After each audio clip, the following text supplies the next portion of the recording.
Bien, ya estamos de regreso y queremos ir desmenuzando, revisando lo que han dejado estas elecciones. Hay grandes ganadores, hay grandes perdedores, se puede hacer alguna proyección, por ejemplo, presidencial. ¿Qué pasa con las regiones? Que en su mayoría van a tener una segunda vuelta para los gobernadores. Bueno, vamos a analizar todos los resultados. Nos acompaña para esto Carolina Garrido, cientista política de la Red de Politólogas. Muchísimas gracias, Carolina, por estar con nosotros y bienvenida. Muchas gracias. A ver, yo no sé, en términos generales, si podemos decir que hay aquí algún ganador, alguien que pueda atribuirse, porque dijo ayer el presidente que no, que nadie podía atribuirse a un triunfo arrollador, pero sí algunos triunfos parciales, ¿o no?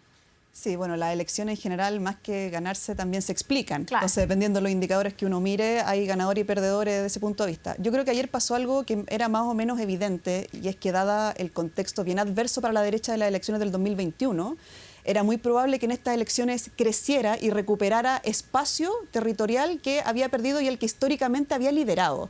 Y eso no lo vimos, no solo lo vimos con la derecha recuperando ciertas comunas emblemáticas que históricamente fueron lideradas por la derecha, como el caso Ñuñoa, que fue peleado hasta última hora por la alcaldesa Emilia Ríos, sino que también vimos esa competencia al que estamos acostumbrados en las elecciones de gobernadores. Solo 5 regiones ganaron en primera vuelta, ahí 4 fueron ganadas por el oficialismo, pero hubo elecciones y hubo regiones muy competitivas. Entonces eso es lo primero. Y lo segundo, claro, cuando uno analiza desde el punto de vista de aquellas comunas emblemáticas, como se le llama, las comunas más grandes, de las regiones más grandes, las más emblemáticas, capitales regionales, etcétera, uno claramente ve ahí que hubo pérdidas simbólicas e importantes para ambos sectores. Sí, ahí la comuna de Santiago siempre se habla como de la comuna capital. Algunos dicen que quien gana ahí o el sector que gana ahí gana la presidencial. Otros ponen en entredicho y cada día más, por lo líquido que está, el que se puedan hacer grandes proyecciones presidenciales, porque hoy día en un año, que es lo que queda, y un poco más, pasan 1.500 cosas y todo puede cambiar. Pero lo que no se esperaba ayer, yo creo, era una derrota tan dura de Iracy Hasler con un Mario Desbordes que rindió mucho más de lo que se creía. ¿Tú a qué atribuyes eso? Yo creo que pueden haber varios factores. Primero, efectivamente, Santiago es una comuna en donde ya sabemos que, bueno, ayer harto se dijo que desde el alcalde Rabinet que no ha habido alguien algún actor o alcaldesa o alcalde que ha logrado hacer la reelección. Claro, todos duran un periodo. Todos duran un periodo y efectivamente la pérdida de Santiago es muy emblemática, sobre todo para el Partido Comunista, no solo por la pérdida en sí mismo, sino que por lo que mencionábamos. Fue una pérdida, no fue una elección competitiva. Lamentablemente la alcaldesa Mario Desbordes le sacó bastante distancia. Yo creo que ahí pueden haber muchas cosas, puede haber un desgaste. Santiago es de esas comunas de opinión pública, como se le llama, donde la evaluación al gobierno, donde esos temas más nacionales también pegan. Por supuesto que impactan también los temas locales y la evaluación de las mismas personas que están liderando la comuna, pero es aquellas comunas, territorios donde los temas nacionales, las polémicas también tienen un impacto. Entonces yo creo que ahí hay factores locales y nacionales que hay que analizar en esa comuna. Ahora, no sé, ya leí a varios analistas esta mañana mientras he podido, digamos, y hay varios que dicen que aquí se da, no sé si algo paradójico, pero algo sintomático tal vez, que es que la gestión de Iracy Hasler estuvo súper atravesada por el tema de la seguridad. Y ella lo tuvo que ir abordando. Vimos que hizo mucho hincapié en la recuperación de casas narco, allanamientos, etcétera. Pero claro, partimos con una alcaldesa que le iba a dar permiso a los ambulantes, después los termina combatiendo, que al principio no estaba tan convencida de la seguridad y finalmente termina aliándose a carabineros. Bueno, y se cambia a Iracy Hasler por un ex carabinero, que además fue ministro de Defensa. Algunos dicen que se impone en Santiago la idea de la seguridad y el orden. ¿Tú crees que puede ser una clave del buen rendimiento electoral de Mario Desbordes, que igual estuvo bien cuestionado en algunos momentos? Sí, yo creo que es un factor a analizar también, porque efectivamente Mario Desbordes tiene un perfil por el cual yo creo que finalmente la derecha lo elige como candidato Ahora, yo creo que hay que darle una vuelta sí, efectivamente a ese tema, porque la alcaldesa de Santiago, si bien puede haber partido un poco, por decirlo, como tímida con el tema de seguridad, sobre todo por el contexto, insisto, en el que veníamos, la vimos durante el último año, sobre todo año y medio, con una firmeza bien importante, sobre todo en temas bien visibles, con el tema del comercio ambulante, con el tema de la recuperación de las casas narco. Ahí hizo un trabajo con la delegada en su momento bastante relevante. Entonces la pregunta es, bueno, ¿qué fue lo que faltó? Tal vez no fue suficiente, tal vez no es tanto lo que vimos, pero yo creo que hay factores también en Santiago que tienen que ver con lo que mencionaba al principio también, con esto de la alternancia y que en Santiago hay una población importante que siempre ha votado también por la derecha y claro, el perfil de Mario Desbordes era un perfil que permitía también ir a buscar un electorado que históricamente había votado también por ese sector. Yo creo que es más complejo el análisis de Santiago que otras comunas. Sí, algunos apuestan a que hay un voto de castigo también. Yo no sé si tú ves que hay ese mismo voto de castigo en la derrota tal vez más dolorosa, una de las más dolorosas que tiene la derecha, que es la de Puente Alto, con Carla Rubilar, que ella se daba a sí misma casi como carta segura, que operaba a ratos como que uno la veía y decía ya es alcaldesa prácticamente, muy apoyada por Germán Codina. Y finalmente ella no logra ganar, le gana a alguien que es desconocido en política, Matías Toledo, pero que además no solo le gana a Rubilar, sino que termina con un ciclo de 24 años de la derecha gobernando en Puente Alto, una de las comuna más grande, y también con mucha ascendencia popular, que para la derecha tradicional yo creo que es relevante. ¿Es el voto de castigo o qué es lo que le pasa a la cuenta a Carla Rubilar? ¿O es mérito de Matías Toledo también? Yo creo que en Puente Alto también también es bastante compleja por varias razones. Una, supimos hace poco, entre comillas, pero no ocurrió, en Puente Alto al parecer no ocurrió lo mismo que en la Florida, que el candidato que gana es lo que se le llama como el delfín del exalcalde Carter. Claro. En Puente Alto supimos algo que podría ser bien crítico, que es que hubo un quiebre, al parecer, entre Carla Rubilar, la candidata, y lo que era el exalcalde Codina, y eso para los alcaldes que son nuevos, aunque sean de la misma coalición, puede ser muy crítico a nivel territorial. Hay una estructura importante de la derecha en Puente Alto, entonces falta todavía analizar qué tanto impacto tiene esos quiebres territoriales. Pasa lo mismo en el oficialismo. De hecho, una de las razones por las cuales creo que el oficialismo no puede celebrar tan por así decirlo, tan fervientemente, lo que pasa en Puente Alto es que el candidato que gana no es oficialmente el candidato del oficialismo, valga la redundancia. Había un candidato, llega como independiente. Llega como independiente, pero tampoco es un desconocido. Matías Toledo es una persona que fue militante, es conocido en el territorio, un candidato de izquierda, pero no era el candidato oficialista. Había un candidato que ganó en las primarias, un socialista, que también, dado diversas circunstancias en el territorio, se quiebra al parecer también esta estructura y termina mucha gente apoyando a Matías Toledo. Entonces, en Puente Alto hay un tema que efectivamente son comunas, no tanto como Santiago, pero que hay un voto de castigo, pero hay que ver bien castigo a qué. Yo creo que estos quiebres también a nivel territorial en comunas como son muy importantes, más populares como Puente Alto, yo creo que también nos pueden dar una cierta pista de qué fue lo que algunos dicen que fue el turismo electoral, esto de que Carla Rubilar dijera al final que sí, se iba a ir a vivir a Puente Alto, pero tenemos varios casos de alcaldes, bueno, el propio Jadwe, que ayer se fue de La Reina a otra Recoleta, en el fondo. O sea, Huechuraba creo que es el ejemplo. Bueno, Max Luxich, que finalmente logra ganar en Huechuraba. Sí. Entonces, no sé si será atribuible al turismo electoral. Yo no creo, porque además Carla Rubilar es una lideresa de la derecha bastante conocida, reconocida, respetada, que independiente que uno pueda cambiarse comuna, uno podría decir que es una persona que tiene territorio, tiene calle. No, ya ha estado en cargos y en ha estado en cargos relevantes, claro. Tiene una impronta nacional además. Y por eso mencionaba Huechuraba. Hay muchos ejemplos, pero Huechuraba es un ejemplo donde uno ve que el turismo electoral es exitoso. Nadie cuestiona que hay una persona que no sea de la comuna, que no se haya dedicado antes a la política de la manera territorial como uno está acostumbrado. Yo creo que no es eso lo que pasó en Puente Alto. Yo creo que hay otros factores más políticos, quiebres territoriales, que son los que finalmente le pasan la cuenta a la derecha. Ya, vamos a otro de las sorpresas, yo creo, ayer y de las cosas que quedan para harto análisis, que es lo que pasó en Las Condes. Porque en Las Condes, bueno, vimos cómo irrumpió Marcela Cubillos, sacando además a Daniela Peñalosa, todo, en el fondo, de una forma muy agresiva, dirían algunos, pero empoderada, dirían otros, donde logra reunir el apoyo de la derecha.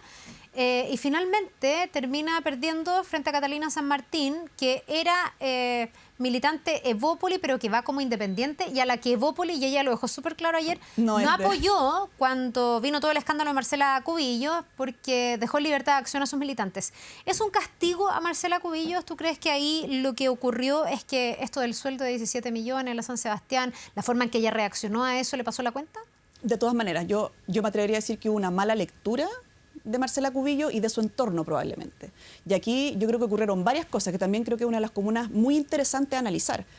Porque independiente que haya quedado en las manos de una candidata independiente de derecha, la pérdida, la estructura de lo que implica Marcela Cubillos es muy interesante. Yo creo que ahí pasaron varias cosas. Hay un voto de castigo de militantes o de gente que vota históricamente derecha, y esos votantes o no votaron, o votaron por San Martín, pero yo también creo que pasó algo bien importante cuando uno ve la votación también, por ejemplo, de Constanza Schönhaus, que era la candidata del Frente Amplio. Tuvo como un 10%. Tuvo un 10%. Uno ahí se logra dar cuenta que es muy probable que haya ocurrido algo que se llama el voto útil en ciencia política.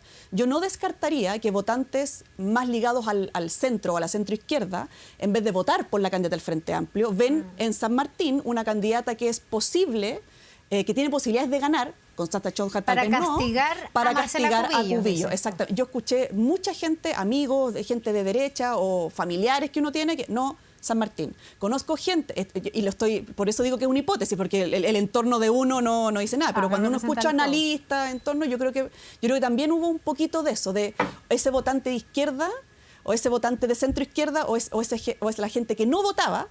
Yo creo que se inclinó mucho más por San Martín por un voto de castigo a Marcela Cubillos. Y se terminan entonces las aspiraciones presidenciales que podría haber tenido Marcela Cubillos. Muchos decían que la jugada era tener a Las Condes como una plataforma para convertirse en candidata para las presidenciales. Ayer ya se queda sin ese piso al menos. Yo creo que está difícil. En política nunca hay nadie muerto, pero en este corto y mediano plazo yo lo encuentro bien complejo. ¿Y eso es una buena noticia para Evelyn Matei? Yo creo que sí. Evelyn Matei ayer, si bien hay comunas bien emblemáticas que le permitieron poder reafirmar su liderazgo, está todavía en veremos esa supuesta coordinación con republicanos, pero sí, de todas maneras yo creo que como figura de la UDI está mejor posicionada que una candidata que yo creo que hizo una mala evaluación y que no fue capaz de ganar en una de las 3 comunas en que la derecha tiene una victoria más que asegurada. Yo creo que no está en posición. Ya, ahora te pregunto por Evelyn Matei, porque yo me imagino, Carola, que lo que va a pasar en estos días es que se va a desatar la campaña presidencial. No sé si hoy día mismo, bueno, un cambio de gabinete eventualmente que también está ahí en carpeta, y vamos a ver cuánto se adelanta o no con esto, porque en noviembre ya quienes tienen aspiraciones presidenciales, senatoriales, se tienen que ir del gobierno. Y escuché también y leí a varios analistas que decían que en esta disputa, que es interesante, entre la centro-derecha tradicional y republicanos, queda mejor parada la centro-derecha y la derecha más que los republicanos, y que quedaría mejor parada frente a la presidencial Evelyn Matei que José Antonio Kast, porque ayer se esperaba que los republicanos pudieran dar una sorpresa, que fueran realmente mucho más votados, y no dio esa sorpresa. No les fue mal, entiendo, porque tampoco competían en todas las comunas, pero no fue lo que se esperaba. Así es. Crecieron porque no tenían mucho que perder. Republicanos no tenía ningún alcalde, ahora tiene 8. Entonces, claro, es un aumento. Cuando uno lo mira a nivel de porcentaje se ve alto, pero efectivamente no dieron la sorpresa que todos pensábamos dar. Yo creo que este mes es clave, y ahí el oficialismo tiene un desafío infinitamente más grande que la derecha, porque yo no tengo ninguna duda que la segunda vuelta de gobernadores se va a transformar y se va a presidencializar.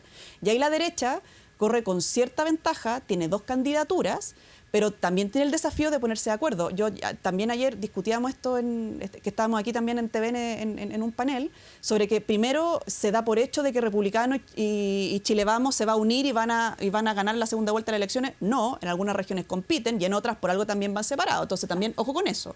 Pero el oficialismo, por otro lado, no tiene candidaturas presidenciables.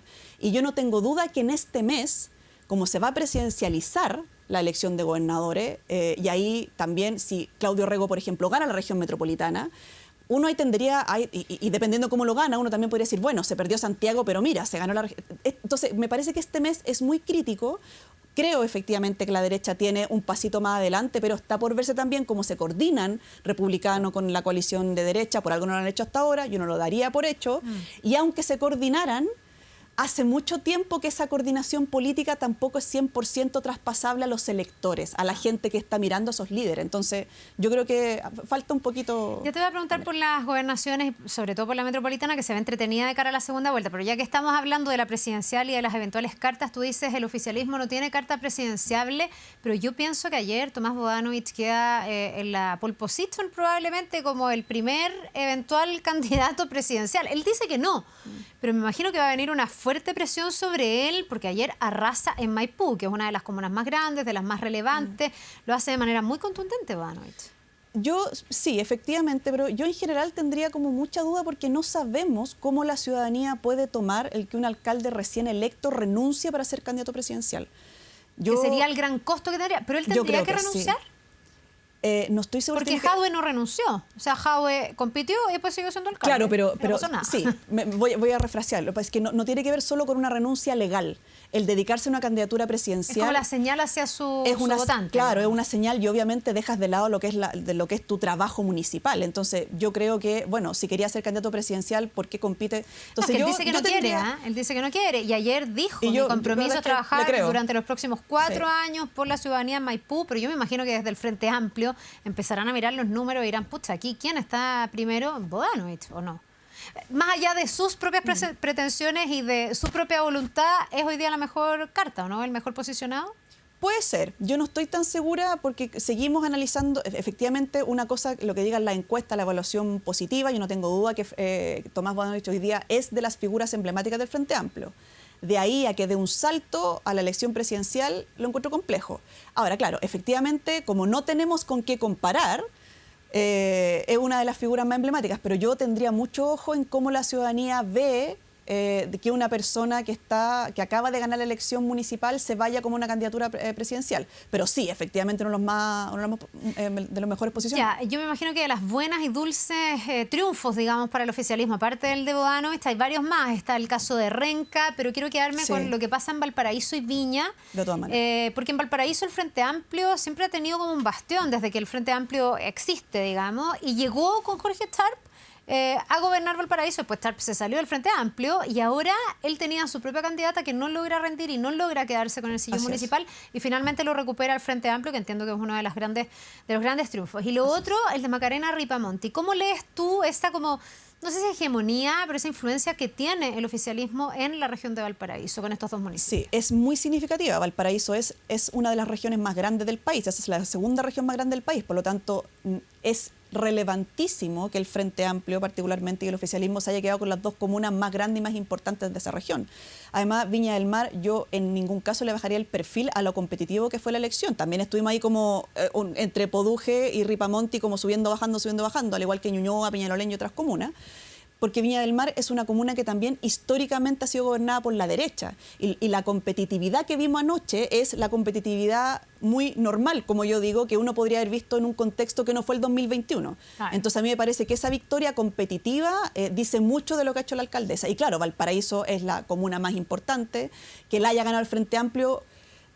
Tener estas dos alcaldías deja en una posición buena, no asegurada para nada, una segunda vuelta donde la tiene bien difícil el gobernador, sobre todo con la votación de derecha, que sacaron los varios candidatos que se quedaron. Claro, porque ahí, perdona, la gobernación va a tener que disputarlo Rodrigo Mundaca, que es el actual gobernador, con María José Hoffman de la UDI. Igual la diferencia es grande, pero hay que ver que había muchas candidaturas que se podrían sumar a ambos, digamos. Exacto. Tiene que ver un poco lo que mencionaba anteriormente. Si bien hay varias... la candidata de la derecha, Hoffman, tiene, por así decirlo, evidentemente dónde crecer. Tal vez Mundaca no es tanto, pero hubo mucho voto cruzado ayer, mucho voto de castigo. También en ciencia política está muy estudiado que la gente a veces vota por uno en primera vuelta para castigarlo, pero en segundo se ordena. Ya vamos, ahora se arrepiente un poco. Se arrepiente. Eso está súper estudiado, el voto cruzado. Entonces, sí, Mundaca y todos los candidatos oficialistas tienen que ir a buscar un voto que probablemente no estuvo ayer por un castigo, pero que estarían en segunda vuelta. Pero claro, el tema es que uno ve los candidatos que hay para atrás y la derecha en la mayoría de las regiones está mucho más segmentada, más desagregada que el oficialismo. El oficialismo se ordenó un poquito más. Claro. Pero eso tampoco es, sumemos todos los votos de los candidatos de derecha y vamos a ganar. Eso tampoco es así. Claro, eso uno es lo que hace en los fríos números que ve cuando mira también la fotografía de la región metropolitana en materia de gobernaciones, porque uno ve que, claro, Claudio Rego es la primera mayoría con un 38%, no alcanza el umbral de 40% y no gana en primera vuelta, que muchos pensaban que sí podía hacerlo. Y el otro Rego, como se le ha dicho, Francisco Rego, le sigue con un 27%, que claro, se queda bastante abajo, pero la tercera, que es Independiente Republicana, que es Macarena Santelices, tiene casi un 10%. Entonces uno dice, chuta, ya, si empiezo a sumarlo, ya se empieza a acercar la candidatura de derecha, que en este caso va a ser Orrego, y si además le sumo como un 5% que tiene el Partido de la Gente, que es más difuso, pero que se dice, se podría ir a la derecha, y el Partido Social Cristiano, a lo mejor la derecha puede tener opciones de derrotar a Claudio Rego, pero eso en la suma neta que uno hace. Tú no estás tan segura de que esos trasvasijes se puedan dar de esa forma, tan directa. Hay traspasos, sí, pero no es ni un 100% ni un 90%. Pero no tengo duda que la región metropolitana va a ser de las más competitivas. En ningún caso creo que el gobernador Orrego tiene asegurada la elección. Pero en la metropolitana, con igual en otros casos, yo diría dos cosas. Uno, está el análisis de la derecha, qué pasa con el votante de derecha. Pero yo también tengo una hipótesis de que es posible que haya algún votante de izquierda, sobre todo, que no haya votado por Claudio Orrego. Y esto es bastante evidente. Claudio Orrego, si bien es el candidato oficialista, recordemos que el primer año de gobierno, primer año y medio de gobierno, el gobernador Orrego no era un candidato evidentemente oficialista. Lo vimos. O sea, yo te diría que al revés. Me parece a mí que en la pugna con Karina Oliva, la izquierda estaba representada por Karina Oliva y Orrego en gran medida en ese momento se dijo ganó porque también hubo un apoyo de las fuerzas de centro-derecha. Por supuesto, sí. Y ahora esas fuerzas tienen su propio candidato. Entonces ahí no sé, ayer fue muy sintomático esto, ver las palabras de Claudio Orrego cuando reacciona a los resultados, que le habla a todos los alcaldes. O sea, sí, felicita a los de izquierda, pero también felicita a los de derecha. Un saludo a Jaime Belolio, porque finalmente necesita también que desde esa centro derecha se pudieran ir votos a su candidatura. De todas maneras, o sea, eso también es parte de lo que pasó el 2021. Yo no tengo duda, y bueno, ya está analizado, de que hay gente de derecha que no votó por Catalina Parot, que era la candidata en ese entonces, y vota por Claudio Orrego. Esa gente ya no votó por Claudio Orrego. Se volvió a su nicho, por así decirlo, a su domicilio de derecha, votó por alguno de los dos candidatos, y hay que ver si se mantienen o no se mantienen. El voto republicano igual es un voto más de extrema derecha, por eso yo decía como, ojo, no necesariamente pueden votar por el candidato de derecha, pueden irse para la casa, pueden votar nulo, aunque los nulos y blancos ayer disminuyeron comparado con elecciones anteriores. Pero yo también pondría ojo por lo que mencionamos, Claudio Orrego, con lo que tú mencionas de la elección, pero cuando parte el gobierno también vimos mucho enfrentamiento entre el gobernador, la entonces delegada, que hoy día es la presidenta del Frente Amplio, Constanza Martínez, con algunos personeros de gobierno, sobre todo por los temas de seguridad, en los que, claro, el gobernador se ponía en una posición en la que él tiene. Los gobernadores tienen pocas competencias en materia de seguridad, pero tienen muchos recursos. Entonces, yo creo que vimos algunos enfrentamientos que yo tengo la impresión que hay un público de izquierda, militante o no militante, que yo creo que ayer le costó votar por Claudio Orrego o que tal vez no lo hizo. Por lo tanto, él también tiene dónde crecer. Yeah. Es un candidato exdemócrata cristiano, en la papeleta igual era como independiente. Yo creo que él también tiene un espacio para crecer. Ya, va a ser bien entretenida esa mirada, y ahí también con el balance final de gobernadores que está en veremos, porque ayer ya 4 regiones sí logran tener gobernador. Sí. No, es que 4 del oficialismo. Del 4 del oficialismo. Y hay una que es de derecha, que es Aysén, y que ahí hay un avance de la derecha que hoy día tiene solo un gobernador que ayer no logra la mayoría, pero que queda compitiendo, que es Luciano Rivas en la Araucanía. Así es. Ahí la apuesta es que la derecha sí o sí en segunda vuelta crezca un poco. Cuando partes de uno debería tener más, ¿o no? Pero debiese ser una mayoría oficialista. No sabemos. Yo creo que no sabemos, pero tenía que ver con lo que mencionaba al principio, el adverso escenario que la derecha enfrentó el 2021. Si hubiera sido un escenario, una elección competitiva como cualquiera en promedio en Chile, la derecha no hubiera sacado un gobernador, hubiera sacado 4, 5, 6 tal vez, o 4 o 5. Entonces ahora sí, yo me espero que haya alguna región en las que la derecha obtenga ese territorio, pero va a estar bien, muy competido. Pero sí, de todas maneras la derecha va a ganar 4 o 5 regiones. Me pierdo, Carolina, qué pasó en concejales, porque esto ya fue muy tarde y no es fácil mirar los resultados. En términos de fuerzas políticas, ¿quién queda dominando? Se dice siempre que los concejales hay que mirarlo porque la gente, más que por la persona, vota por el partido. Hoy día tenemos tantos partidos y está todo bastante como atomizado, que no sé si hay ya un resultado y un escenario para saber qué fuerza política tiene más fuerza hoy día. Mira, lamentablemente, y aprovecho a pasar un dato, pero desde anoche y día en la mañana la página del CERVEL no funcionó muy bien, y yo no estaba en ningún comando, estaba mirando la página del CERVEL y hasta la mañana todavía había comunes con muy poquito porcentaje. Puede haber sido un problema de conexión, porque me pasó también a mí también me pasó, yo también me metí esta mañana a tratar de ver los resultados de Core y de concejales y no estaban. No, y me pasaba que con otros analistas ellos tenían como una página más actualizada, con horas más actualizada que la mía, entonces era muy raro. Pero es muy... Sí, estábamos todos igual, entonces aprovecho a pasar un dato porque el CERVEL en general tiene una página y funciona muy a la perfección, y ayer yo creo que nos falló un poquito. Pero por lo que yo alcancé a mirar y por lo que he alcanzado a ver, sobre todo a los dirigentes de los partidos, yo creo que efectivamente hay un avance importante de los republicanos, hay un avance importante de algunos partidos, por ejemplo el Partido Socialista, que es aquellos partidos tradicionales, sobre todo de la centroizquierda. Yo creo que vamos a ver un crecimiento, yo así lo alcancé a ver en algunos partidos, por eso menciono el Partido Socialista, un aumento en la votación de cores y un aumento de votación en concejales. Y esa elección es muy importante porque lo que muestra es la fuerza política que tienen los partidos.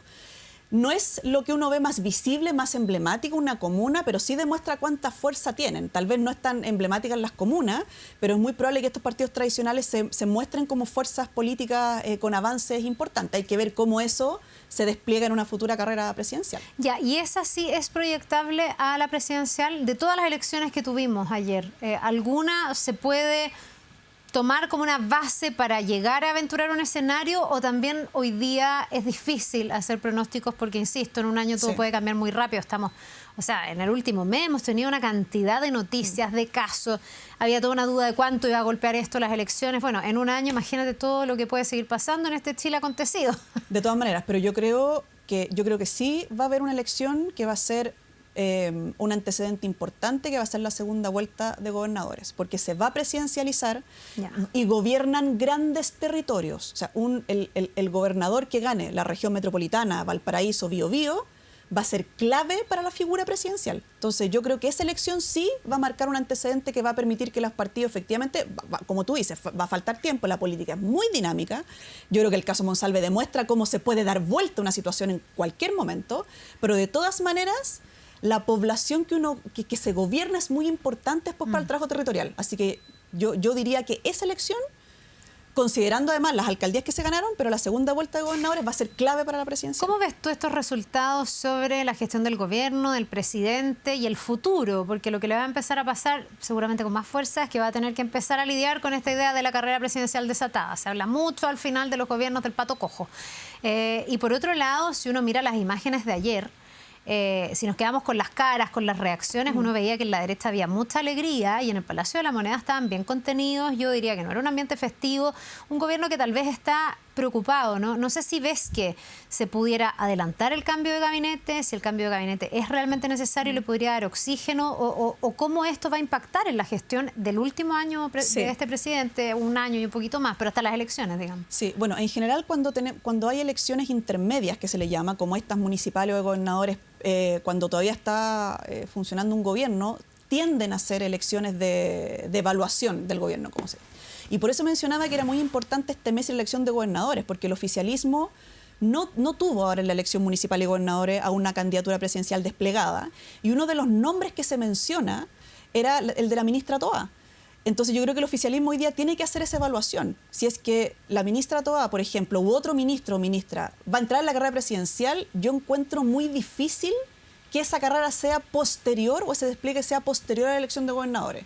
Porque, insisto, la derecha, coordinada o no, va a tener desplegado en un mes a 2 candidaturas. Se pongan o no se pongan bien de acuerdo en alguna región, en unas más que otras. O sea, ¿tú apuestas a que se aceleraría un cambio de gabinete eventualmente? Yo creo, insisto, que si hay ministros o ministras que tienen aspiraciones presidenciales, yo encuentro que este es el momento de salir, porque es un mes muy crítico por la presidencialización que va a ser la segunda vuelta de los gobernadores. Ya, y eso además por lo que ha significado el caso Monsalve, ¿no? Que hace un poco también como ineludible el escenario del cambio de gabinete. Esto se habla mucho, es facultad del presidente, por supuesto, pero muchos dijeron que una manera de dar un aire, que siempre pasa con los cambios de gabinete, que dan como un aire inmediato, es hacer cambios en la figura de los rostros, sobre todo los que han quedado más golpeados con este caso. Sí, de todas maneras, y yo creo que hay algo bien simbólico que refleja esto. Ayer, bueno, varios discursos, pero en particular el Belolio, que ganó la alcaldía de Providencia, él, cuando uno lo escucha, y así como todos los personeros de derecha, hablaron de un discurso no tanto comunal, hablaron nacional, que esto es un impulso para lo que viene en la carrera presidencial, y habló mucho de hay que terminar en Chile con el abuso de poder.